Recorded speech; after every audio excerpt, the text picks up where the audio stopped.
జీవితమంటే కల కాదు, అది కవులు రచించే కథ కాదు.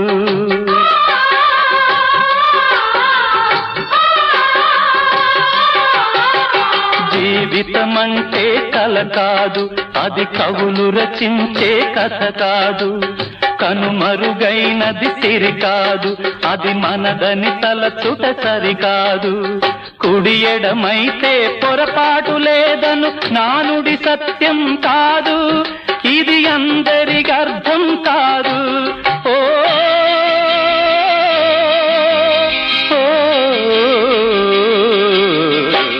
వేగు చుక్క మొలిచింది, వేకువ పొడ చూపింది, తూర్పు తెల్లవారక ముందే కాలం మాటేసింది, నా కళ్ళను కాటేసింది, కాలం మాటేసింది.